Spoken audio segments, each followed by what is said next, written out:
All right.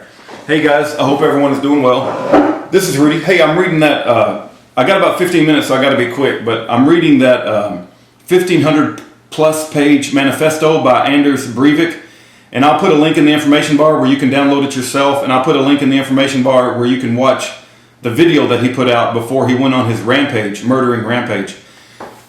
But I haven't even come close to even getting the thing read yet, but I'm going to read it over the next week or two just to try to familiarize myself with the sort of brain that would do the things that he did. And one of the sections of his manifesto I wanted to read to you guys, and I want to make a quick comment on it.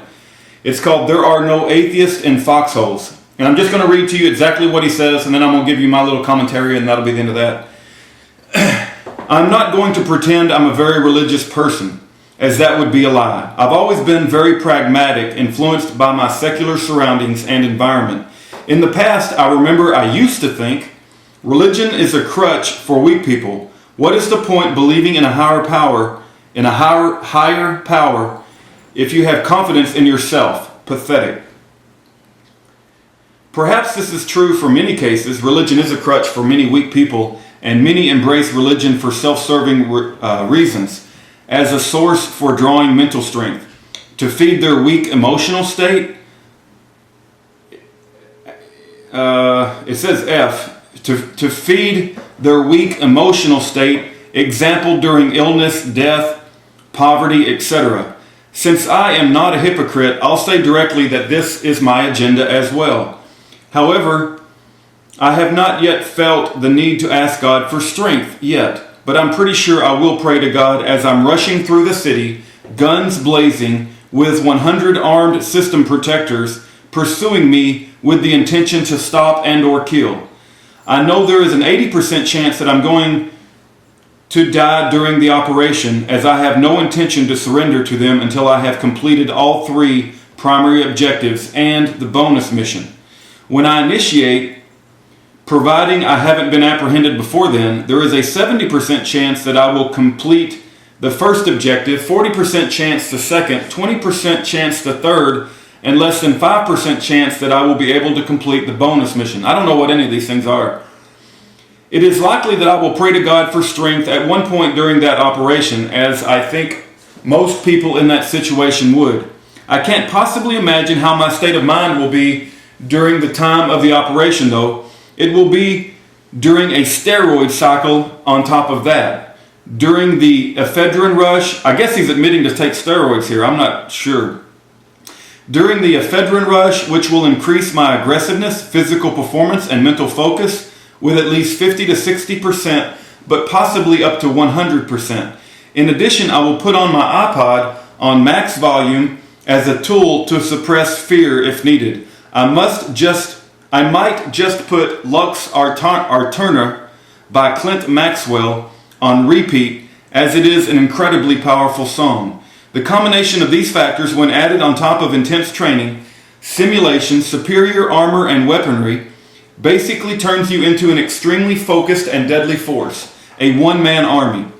At the moment, I do not fear death, but I am very concerned about being afraid on the day of the mission. I'm afraid that the potential fear I might experience during the mission will paralyze me or will result in me crapping my pants, so to speak. Theoretically, this will not happen, as I have grown to be extremely mentally disciplined and I have undergone numerous hours of training and simulations. Nevertheless, it is impossible to properly simulate a martyrdom operation, so I am still somewhat concerned for my mental state during that time. If praying will act as a mental boost / soothing, it is a pragmatical thing to do. I guess I will find out. If there is a God, I will be allowed to enter heaven as all other martyrs for the church in the past. Okay, this is very important. I want you to pay attention to that last sentence. It says, if there is a God, I will be allowed to enter heaven as all other martyrs for the church in the past. I am pursuing religion for this very reason. This is him speaking. I want you to listen to this next sentence too. I am pursuing religion for this very reason, and everyone else should as well, providing it will give you a mental boost. There is no shame in praying minutes before your death. I highly recommend that you, prior to the operation, visit a church, and perform the Eucharist, Holy Communion, and the Lord's Supper. As we know, the ritual represents the final meal that Jesus Christ shared with his disciples before his arrest and eventual crucifixion. You should also solve any issues that you might have with God and ask for forgiveness of past sins. Finally, ask him to prepare for the arrival of a martyr for the church. And a hardened atheist might think this is silly, but believe me when I say, you will be extremely glad you did as soon as you realize you may actually die after the initiation of your operation. Sure, many deny God now, but when they're looking at death in the face, when they're sick or in an accident or staring down the barrel of a gun, they'll change their mind. They'll beg for God then. There are no atheists in foxholes. And then he goes on to say, this is a quote from King David, though I walk through the valley of the shadow of death, thou art with me. Then he quotes Jesus of Nazareth, I am the resurrection and the life. He that believeth in me, though he were dead, yet shall he live. Okay, and then it goes on to say, in times of extreme stress or fear, such as when participating in warfare or martyrdom operation, all people will believe in or hope for a higher power. Pragmaticists or rationalistic-minded individuals who are hardened atheists should consider the following. It may be pragmatic to believe in an afterlife, as it will make you a more efficient soldier. The less fearful a person is, the more effective he will be as an efficient soldier. The more effective he will be as a warrior. A person who believes that death is eternal is likely to be more fearful than an individual who believes in an afterlife. And as we all know, fear is a poison in combat, and it will cause confusion and hesitation. A spiritually confident individual who does not fear what awaits him is less likely to fear death, and therefore will act confidently and professionally in warfare. As such, and from a pragmatical viewpoint, religion is an essential component in warfare, but is essential in martyrdom operations. A great majority of people tend to seek out a divine power when they are facing an extreme threat. It is therefore essential and is strongly recommended that all justiciar knights, even our Christian agnostic and Christian atheist brothers and sisters, attend church before the operation to seek absolution and to request that God infuses our soul and our armor of steel with the armor of spiritual protection and confidence.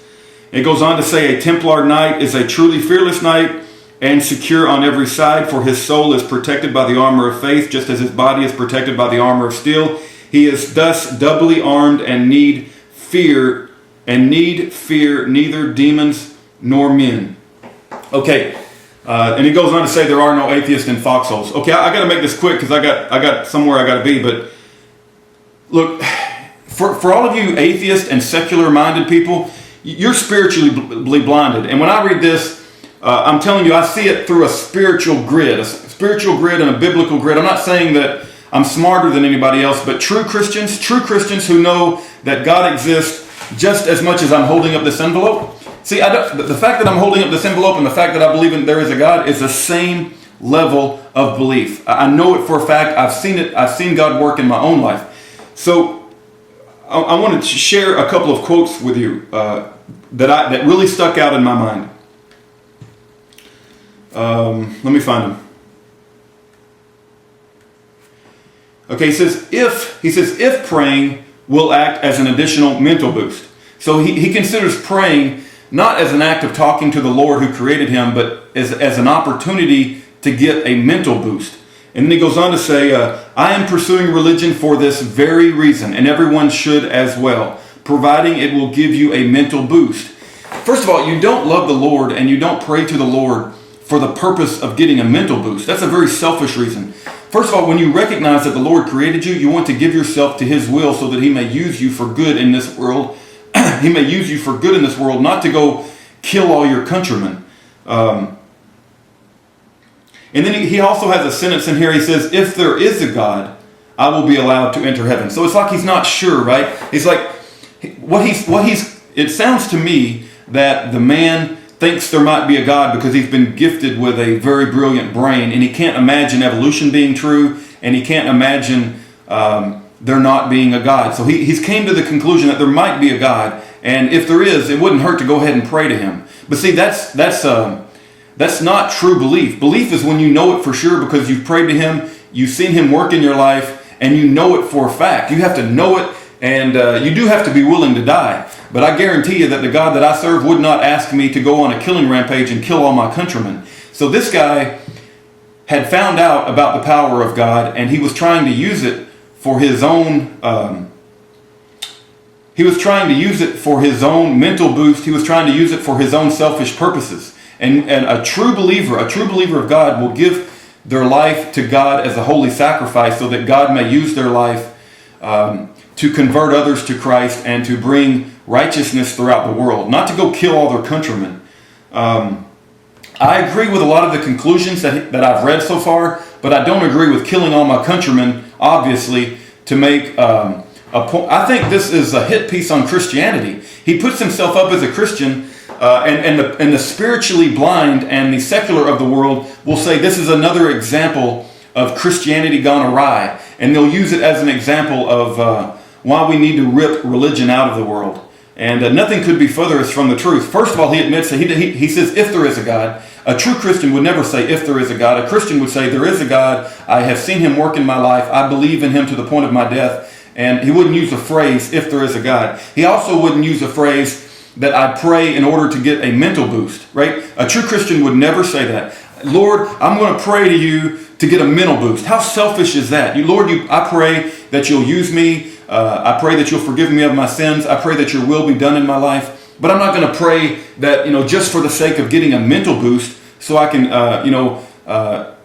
put the mental boost on top of my steroid high so I can go kill all of my countrymen. This man was not a Christian. You can tell by his writings that he did not have true spiritual, spiritual eyesight. And I don't know if this is being done through a work of Satan to make people have more ammunition to hate Christians. I don't know. You have to make that decision. There was something else I was going to mention too.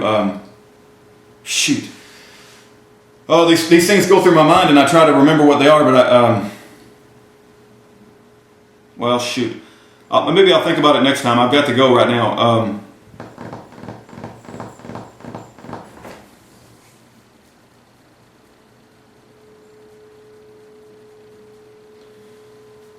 Okay, I can't think of what it was. Okay, I don't want to keep the camera rolling while I'm sitting here trying to think. But anyway, I'm going to upload this video. I'll try to put links for the video and links for where you can download the 1,500-page manifesto. And we can't let... I know what I was going to say. So people are going to say that this is yet another example of a Christian killing all these people and that religion needs to be taken out of the world because religion is bad. But I don't point... See, God granted this man, this Anders Breivik, with free will. And he chose to use his free will to do the terrible actions that he did. But I don't point at his actions, right? I will not point at the actions that he did and killed all those people and then turn around and cuss God. God gave us all individual free will, and he gave us a moral compass. And this guy chose to do a lot of evil stuff. He chose to murder with his free will. And he'll face God, and God will provide him divine justice. And I hope he gets justice in this world as well, because he's not dead yet. But the point I'm trying to make is that I will not point at the actions of this man and turn around and cuss God, and neither should you, right? Let's hold Anders Breivik responsible for what Anders Breivik did and not put the blame on God. That's the point I wanted to make.